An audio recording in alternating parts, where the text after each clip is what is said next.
We'll look at this together. So at the end of class last time, we were looking at beats and resonance, which can only really occur when there's no damping present. So if there is a damping term, then the analysis and the results are going to change. And at the very end of class last time, we said, okay, if you have this oscillator form and you're driven by cosine omega 1 or cosine omega t, where the right-hand side is has an arbitrary driving force, what is that going to do to the system response? Well, there are two parts to this that we care about, right? The homogeneous response, which we can easily find, the homogeneous roots, and then the particular response or the inhomogeneous response, which we only really care about in the case where you have some sort of oscillatory behavior to begin with. The conclusion that we arrived at the end of class last time is we must be in the underdamped case. And if we are in the underdamped case, we want complex roots here for oscillations to occur, which means I'm going to write this as a complex root by flipping the order of omega naught squared and p squared. What this does is it gives me the homogeneous solution, which gives me the natural pseudo frequency or natural frequency eta, which is the square root of omega naught squared minus p squared. And so that's kind of where we left things last time, was with the conversation that for this damped model, we're always going to get this as our homogeneous solution. And I'm going to have a page here in a second that has some formulas up on it that you're going to want to know for the exam. But the first formula here that you're probably going to want to know is this one. That is the homogeneous solution in the damped vibration case, or in the damped oscillation case, is given by this, where eta is the natural frequency. So the natural frequency of a damped oscillator is not the same as the natural frequency of an undamped oscillator, because if it's undamped, then P is 0 and you just get omega naught. So we spent most of class on Wednesday calling omega naught the natural frequency, but that is only true if it's undamped. If the oscillator is damped, then the natural frequency moves a little bit to the left, because you're subtracting, moves a little bit to the left of the natural frequency of the undamped oscillator. So you are going to get a lag here to the left for the natural frequency when you introduce damping. All right, so there is my homogeneous equation. My goal now is to take the differential equation and determine its inhomogeneous or steady state response. So I want to solve for a particular solution, yp.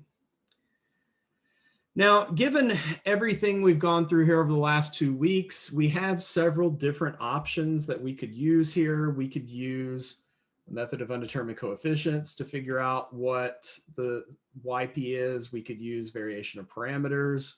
We could use exponential response, which is what we're going to use. And we could also employ Maple to look at this, which there's a Maple file out there entitled Finding the Resonant Frequency of a Damped Harmonic Oscillator. This is Maple's version of what we're about to go through together by hand using exponential response.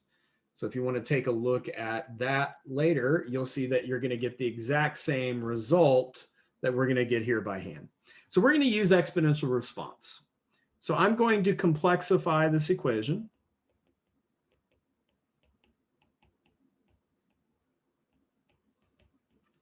And on the right-hand side, cosine, I'm going to replace with e to the I omega t.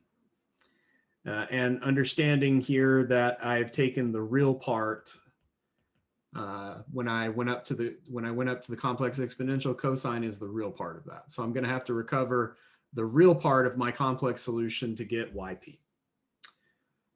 All right, so the question is, what case are we in? Well, the roots, you can see here, if we go back, the roots of this thing are minus p plus or minus I square root omega naught squared minus p squared. Those are the complex roots for the homogeneous case. And you can see here that my alpha is I omega. It doesn't overlap at all with these. So we're in case one. We don't have to worry about a repeated root here. So we're in case one for the exponential response theorem, which means that my complex response is going to be a e to the I omega t divided by the characteristic polynomial evaluated at I omega, because I omega is the alpha value here. So the characteristic polynomial is r squared plus 2pr plus omega naught squared. So this is a e to the I omega t over, let's see, this is I omega squared plus 2p I omega plus omega naught squared.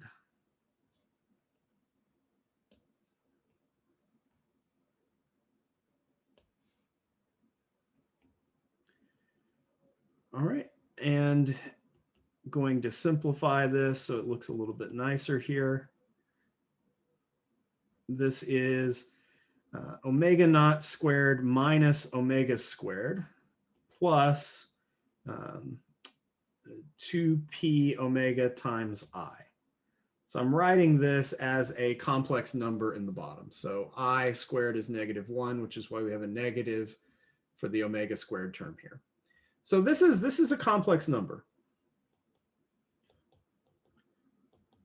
It's of the form a plus bi, which we call that, if you recall, we earlier in the course, we referred to this as the rectangular form of a complex number.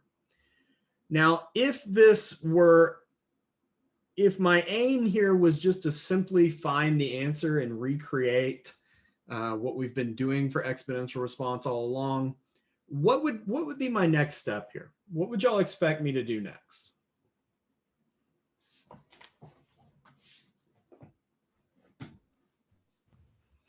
Take the complex conjugate, the real part. Yeah, so this complex number that's in the bottom is of the form a plus bi.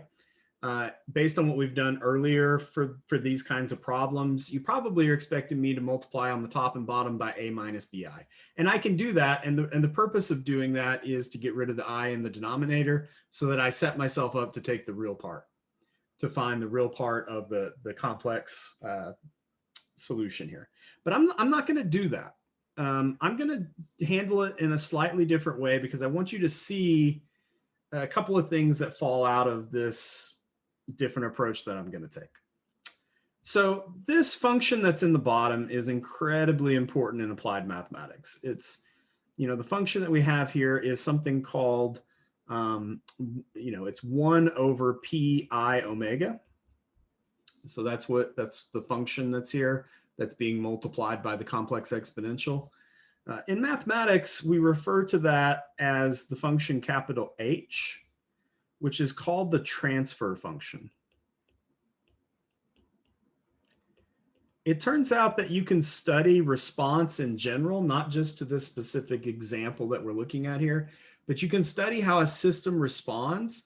Everything there is to know about how a system responds to some external force is completely wrapped up in this transfer function, which is always a function of a complex variable.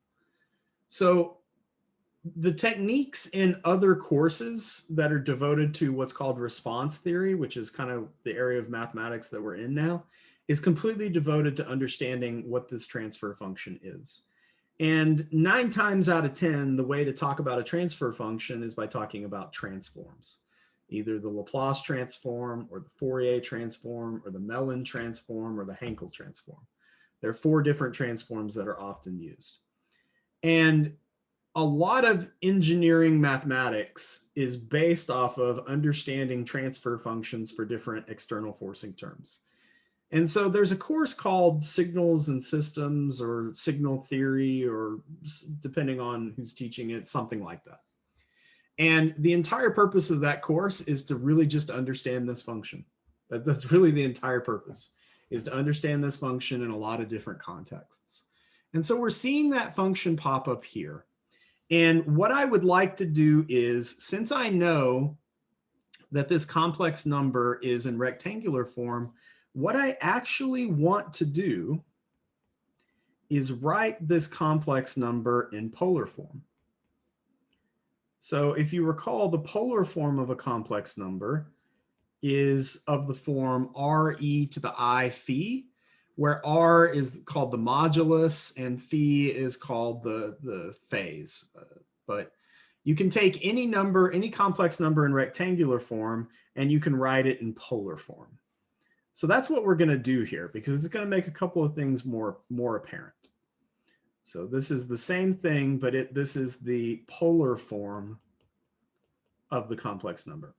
So let's see if y'all kind of remember how to do that, how to switch between rectangular form and polar form. This is probably something you've seen in other classes before, but I just want to make sure that we are on the same page here. So what we're doing is we're trying to write omega naught squared minus omega squared plus 2p omega times I. We're trying to write that as re to the I phi. Okay, but that's the same thing as,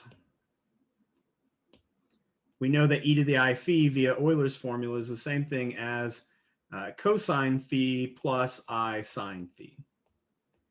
So if you just compare what's on the left with what's on the right, this is a rectangular form expression. This is a rectangular form expression.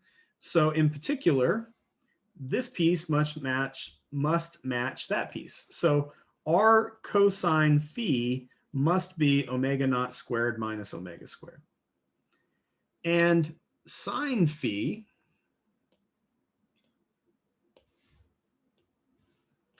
must be 2p I omega. So r sine phi must be 2p omega times I. Or no, just 2p omega, because both of them are multiplied by I. All right, so with that in mind, how do I find r and how do I find phi? Well, if you take r cosine phi squared plus r sine phi squared, that's r squared cosine squared plus sine squared. Cosine squared plus sine squared is 1, so you just get r squared. So r is the square root of, right? R is the square root of taking each of these terms and squaring them. So take omega naught squared minus omega squared, square it. Take 2p omega, square it, and then take the square root of all that. So you get omega naught squared minus omega squared squared plus 2p omega squared. So that's r. That's the modulus of the complex number. And the way that you find phi is the phase lag, is you say, okay, well, if I take r sine phi divided by r cosine phi, that's, the r disappears, and that's just tangent phi, but r sine divided by r cosine is 2p omega divided by omega naught squared minus omega squared. So phi is the arctangent or tan inverse of 2p omega over omega naught squared minus omega squared. Put all of that together, it means if I go back to where I am here, I can rewrite this thing as re to the I phi. And the importance of that is, all I need to do now is I have a over r e to the I omega t times, rather than having to multiply by the complex conjugate like I did here, like I would have done earlier in the course. Well, e to the I phi is the same thing as e to the minus I phi. So I can write this thing as a over r e to the I omega t minus phi. That is what the response will actually end up looking like. It'll look like whatever, so let's understand what we have here. it'll look like whatever the original amplitude A is, whatever the amplitude of the forcing term is, you'll still have that, but you'll divide by the modulus of the transfer function. So the transfer function is 1 over this thing. So 1 over r, that's the modulus of the transfer function. So you're dividing by that modulus. And then you have e to the I omega t minus v. And we've looked at problems this semester where if you take two oscillations, say a sine and a cosine, you can write them as a single oscillation of the form cosine omega t minus v. And that's exactly where this is coming from, is this analysis that we just did here. So my point to all this is we know that the complex response is A over R, e to the I omega t minus v. And in particular, we have a value for R. R is the square root.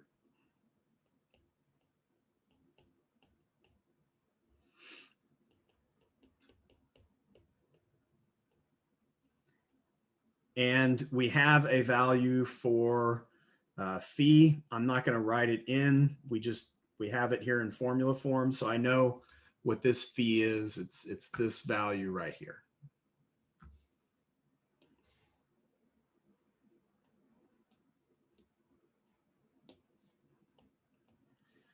Okay, so there is my complex solution. If I want the real response, what is it? Well, the real response is response is the real part of this. And the real part of this is A times, I'm going to, rather than write down this 1 over R term again, do we agree that this is a function of omega, right? Omega is the forcing term on the right-hand side. We would know our oscillator's omega naught value. We would know the damping value. What we don't know is the different forcing terms. So we're trying to model this in terms of the forcing terms. So it turns out that this function here is, I'm going to call it g of omega, right? So g of omega, just write this down, g of omega is this 1 over R, right? 1 over the square root of omega naught squared minus omega squared squared plus 2p omega quantity squared. So it's the amplitude of the original forcing term A times 1 over R. 1 over R is something I'm calling g of omega, times, I need the real part, because there's no complex anything here. This is all real. I need the real part of this term. Well, since this is a complex exponential, its real part is cosine.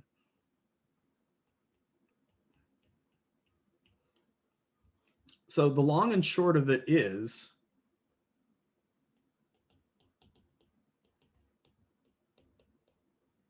we can completely define the response to the oscillation via this concept.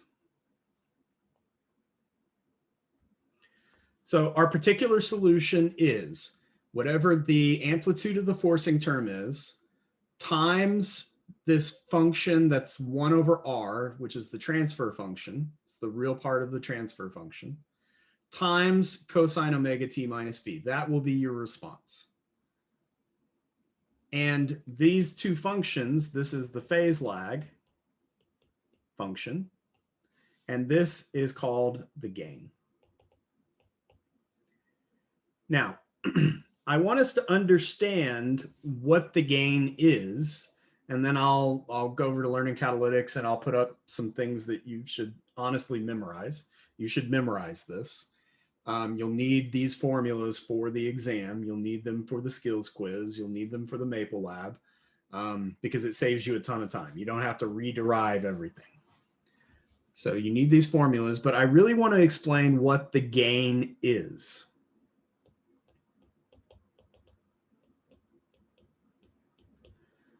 So remember what's happening here is that we have the equation y double prime plus 2py prime plus omega naught squared y equal a cosine omega t. That's the equation we started with. And we just found out together that the response, right, the response to this forcing term, the response is yp, which is A times g omega times cosine omega t minus b. This is how the oscillator, whatever this is modeling, this solution is how the oscillator responds to this input. So this is the input to the oscillator, and this is what the oscillator gives as an output. So if you force it with this function, it responds with this function. So in that context, explain to me what the function g is. What is it doing? It amplifies the signal. Yeah, the term we use is modulate, right? So it modulates the amplitude of the signal. If you've got a signal with amplitude A that's coming in, it responds with a signal of amplitude A times G coming out. So G modulates the amplitude of the signal. So G of omega modulates the amplitude of the signal coming in. And when I say signal, I mean oscillation or waveform or whatever, but it's the external force. So it modulates the amplitude or the energy, however you want to think about it, of the signal coming in.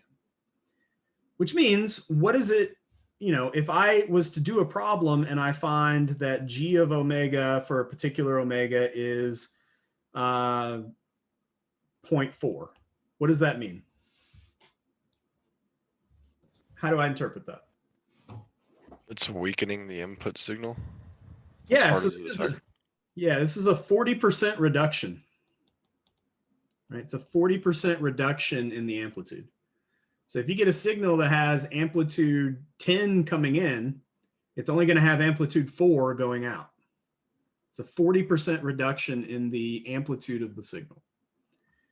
So if the gain is less than 1, it decreases the amplitude. If the gain is bigger than 1, say like 1.5, if you found the gain was 1.5, then that's a problem because it means that your system is increasing the amplitude of things that come in from the outside. So this would be 150% increase, or a 50% increase. So that's a 50% increase in amplitude.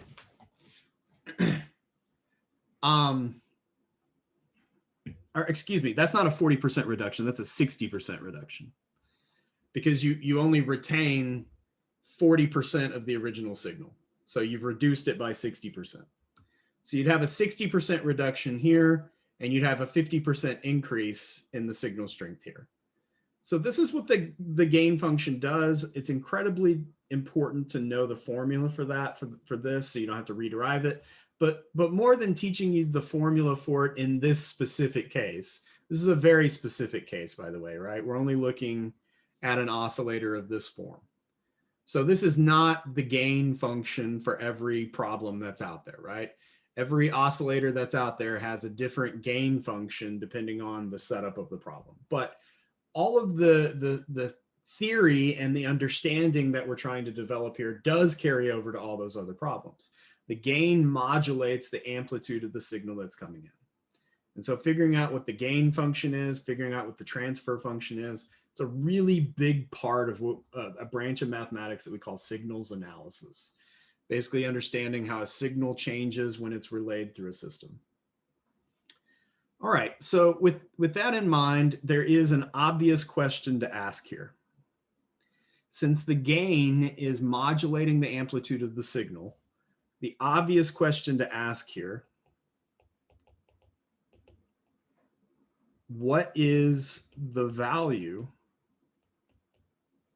of omega which maximizes the function g omega. So I would really like to know, is there some driving frequency? So omega is the frequency, the external driving force frequency. Is there some value of omega which is worst possible case for my system, meaning it gives the largest amplitude response? So whatever value of omega does that, this value of omega gives the largest possible amplitude response.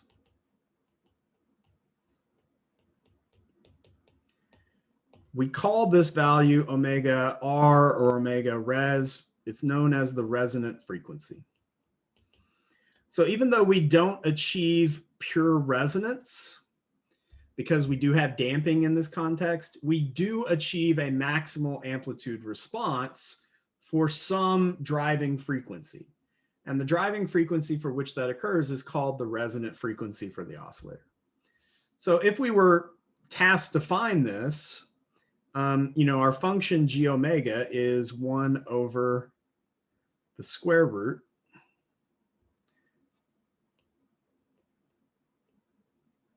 of omega naught squared minus omega squared plus 2p omega squared. That's g of omega. So how would you find omega, the resonant frequency? All of you should be able to tell me this. How would we go about finding that resonant frequency? Would you take a derivative and look for an extrema? Or? Yep. Solve g prime omega equal to 0 for omega, which maximizes it. And given that I don't want to actually go through the process of doing that derivative with you by hand because it is a messy derivative, I'm going to punt to Maple and say, here's that gain function that we just looked at. Here is its derivative. And we're going to set it equal to 0. Whoops. We're going to set it equal to 0 and solve. And these are the answers we get. 0 is clearly going to be a minimum because you don't respond with anything if there's no amplitude, or if there's no frequency coming in, there's no external signal coming in. So the response would be 0 in that case. So this is how you minimize the response, is by not having a response in the first case. And then you get a negative frequency and a positive frequency, and we're going to keep the positive frequency here. So this positive frequency, that shouldn't say positive velocity, that should say positive frequency.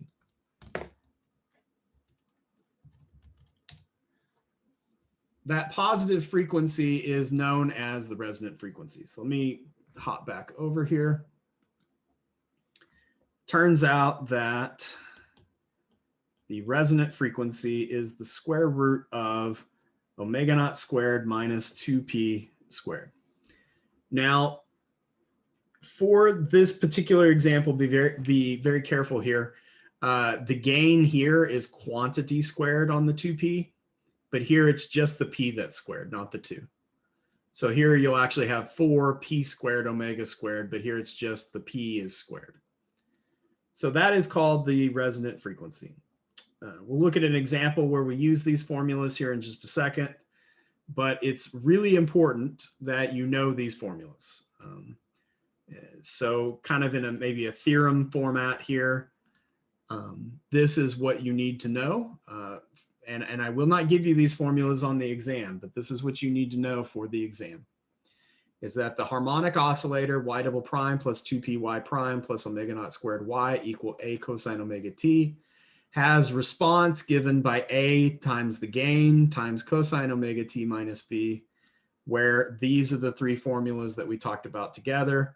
There's the gain function, there's the resonant frequency, and there's the phase lag. So all three parts of this problem.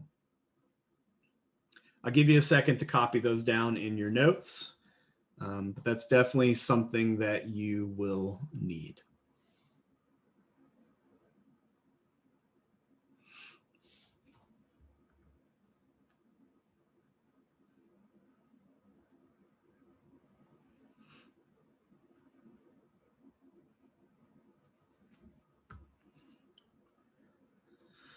So how are we doing so far?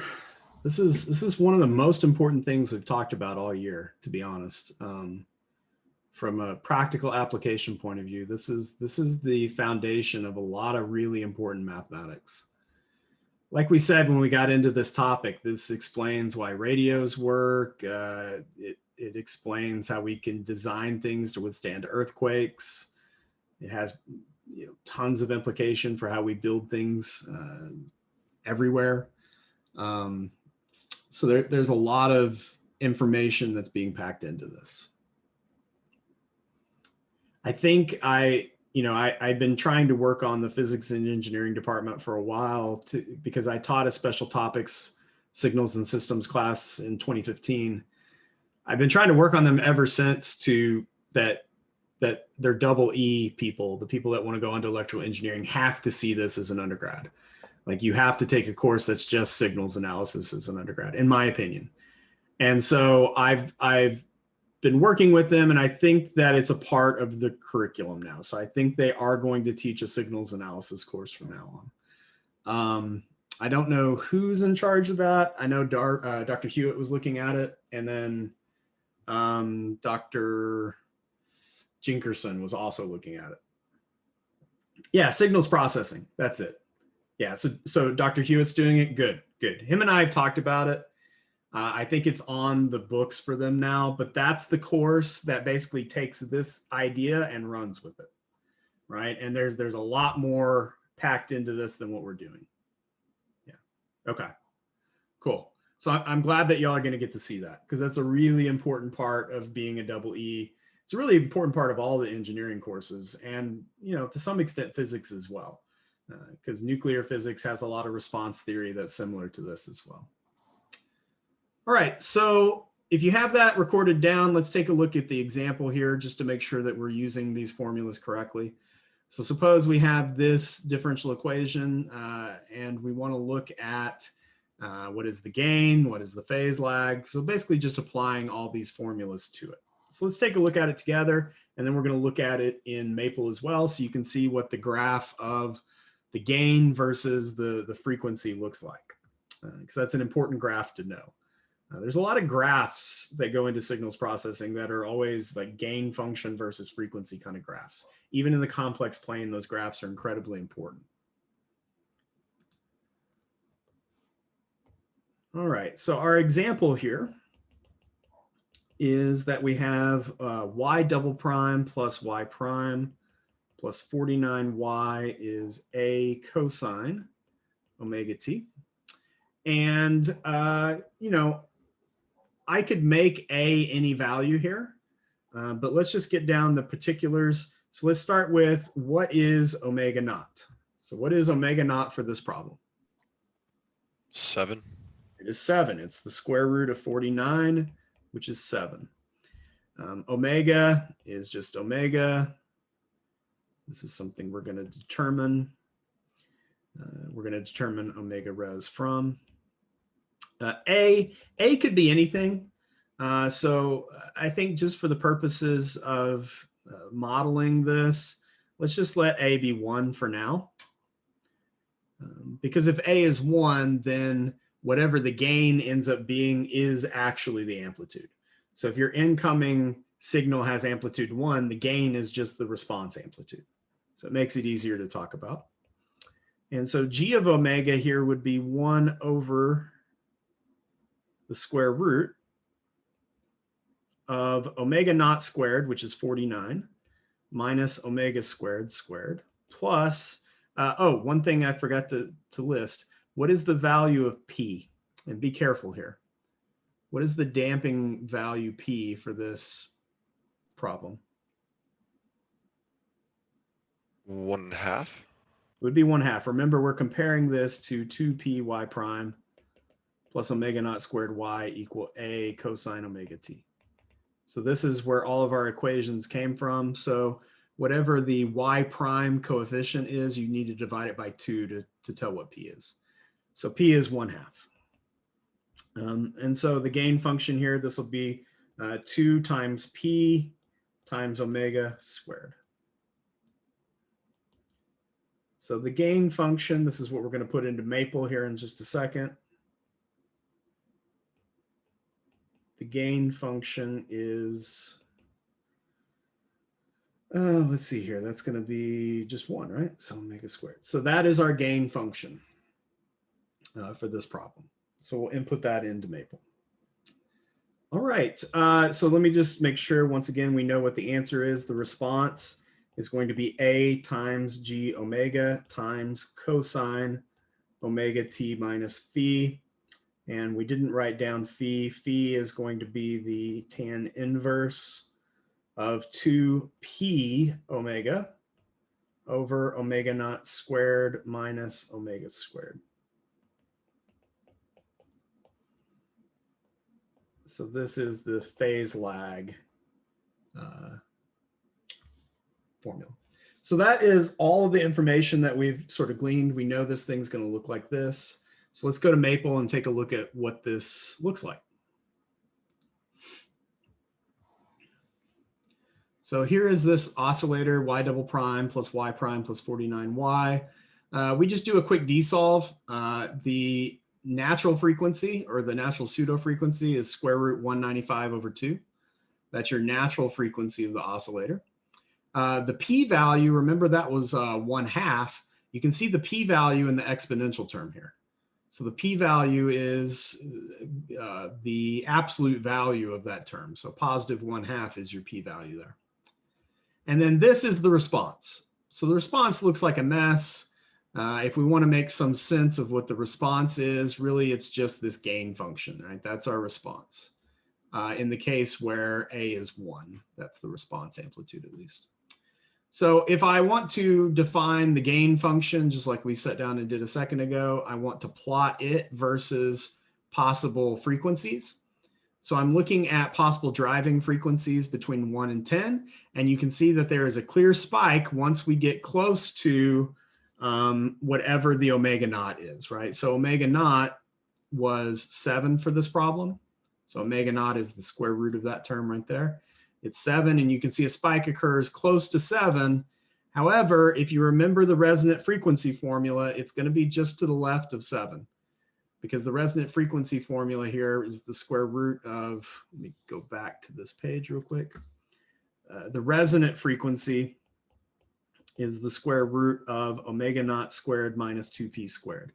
You can see that whatever that resonant frequency is going to be a little bit smaller than omega naught, because if p is 0, then you just get omega naught for the resonant frequency. So for this problem, omega naught is 7. So this resonant frequency is going to be a little bit smaller than 7. In fact, it's going to be 49 minus 2. Let's see, p is 1/2 squared. Minus 1/2. So whatever the square root of 48.5 is, that's our resonant frequency. You can see that's a little bit less than 7. It turns out to be 6.964194.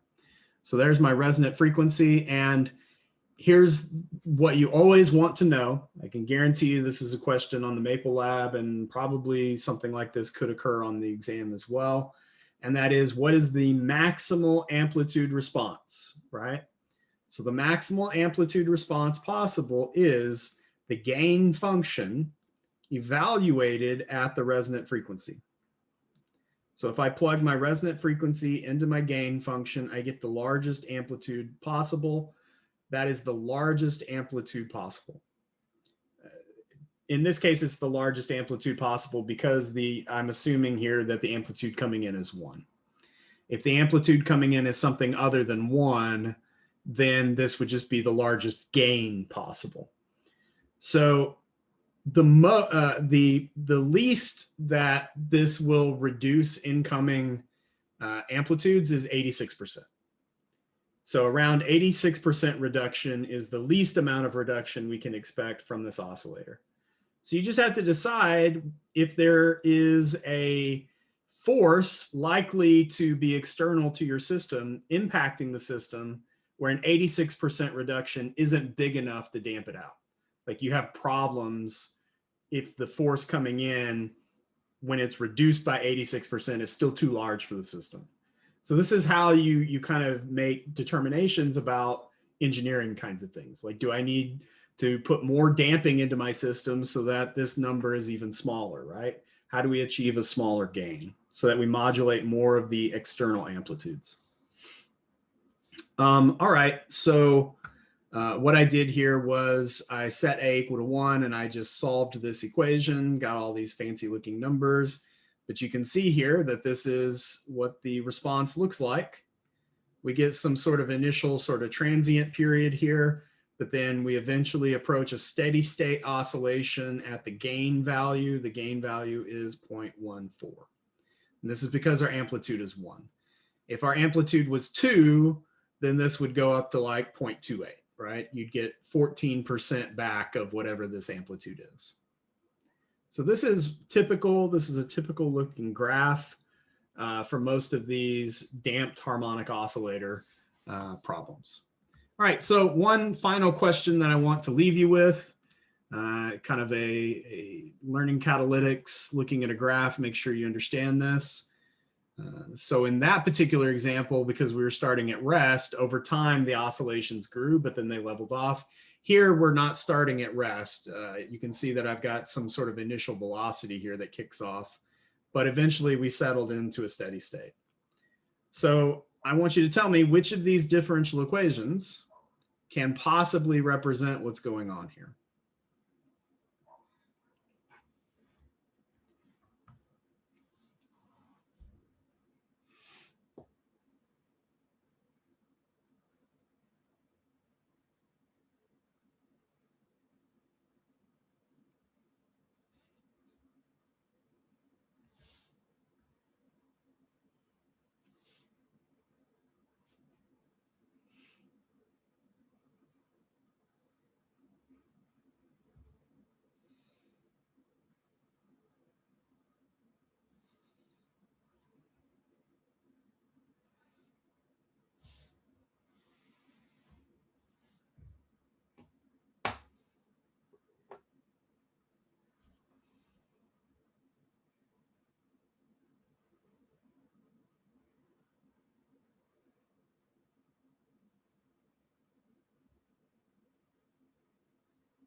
All right, you've got about 30 seconds. There's really not much of a calculation here. And I want to do a follow-up to this as well.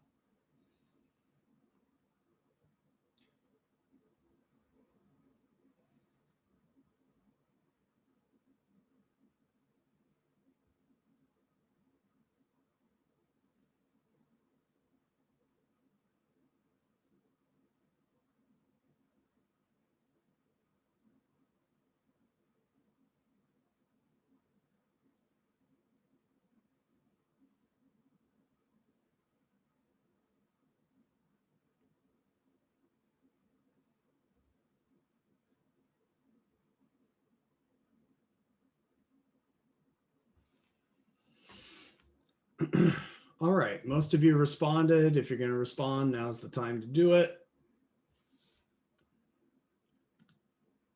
The correct answer is B. Why is B correct? Well, the easiest way to talk about why B is correct is remember in steady state, the response will have whatever frequency the driving term does, right? So, you know, this kind of behavior is indicative of some sort of damping occurring. Otherwise, we'd get a beat pattern or something like resonance. So it can't be C or D because they don't have any damping. So all I'm comparing here is A, B, and E. And the only difference between these are the frequency of the driving term. This one has frequency 1, this one has frequency 2, this one has frequency 4. Once this oscillator falls into a steady state, which it falls into a steady state around, let's say 5 pi, once it goes into a steady state, the frequency it oscillates with in steady state is the frequency of the driving term. So here, omega is 1, omega is 2, and omega is 4. Which frequency does this display? Well, remember, these are angular frequencies. So if I say omega 1, omega 2, omega 4, that's angular frequency. Angular frequency is the number of oscillations, complete oscillations that occur in 2 pi time, because it's angular, it's around the circle. So pick out an interval of 2 pi, say 6 pi to 8 pi. That's an interval of 2 pi. How many oscillations are completed in that time? You've got one full oscillation there and a second full oscillation there. So this clearly has frequency 2. So since it has frequency 2, it's got to be answer choice B. My follow-up question to this, and this is a tricky question, what is the gain of this oscillator? You should be able to tell me that or approximate that from looking at this graph. What is the gain of the oscillator? And you need to be really careful with your answer. I don't have a learning catalytics question for this, so if anybody has a response or they think they know the answer, let me know.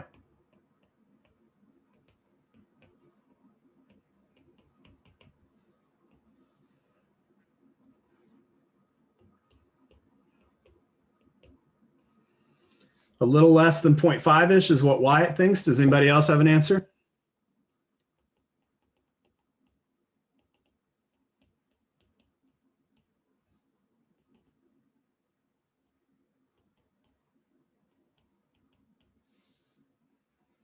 Walker thinks it's about 0.65.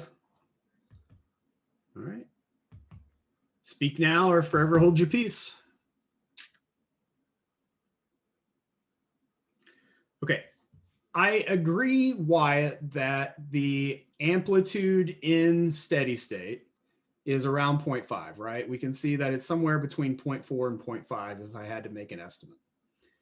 So what we have is we have this differential equation, and we observe that the amplitude of the response is somewhere between 0.4 and 0.5.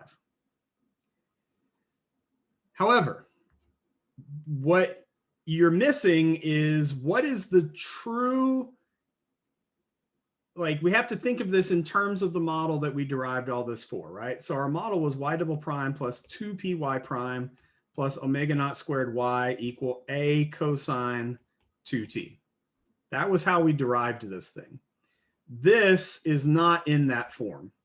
If I was to make it in this form, it would be divide through by 4. You'd get y double prime plus 1/2 y prime plus 2y equal 4 divided by 4 is 1 times cosine 2t.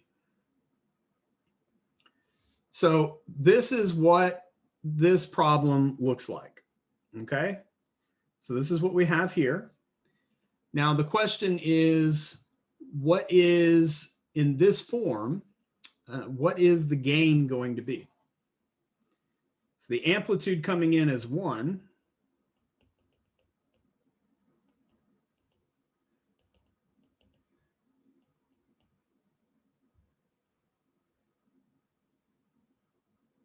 Or is it?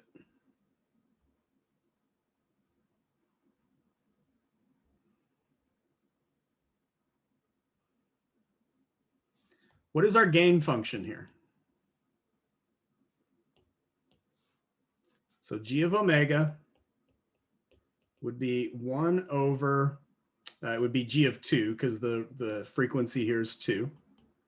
It would be square root of omega naught squared, which is 2 minus omega squared plus 2. P is 1/4. Omega is 2 squared.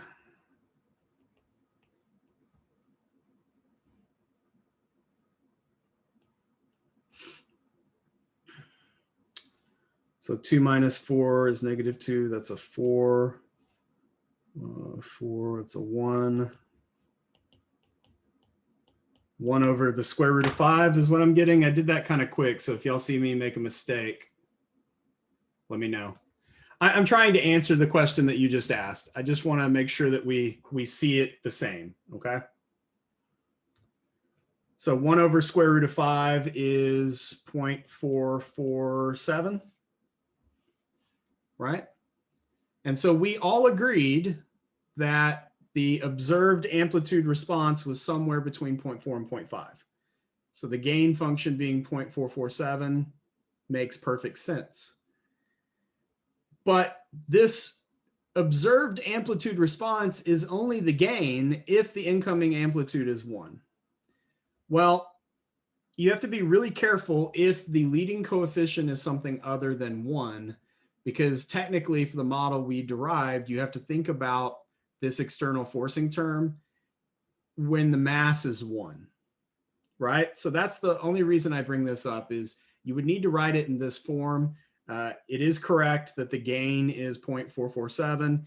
So even though the incoming amplitude is 4, the incoming amplitude is also in some way modulated by the mass of the oscillator, right? The oscillator in some ways modulates that amplitude. So it's like this model is like this model. They're the same, right? So whatever the gain is for this oscillator will be the gain for this oscillator.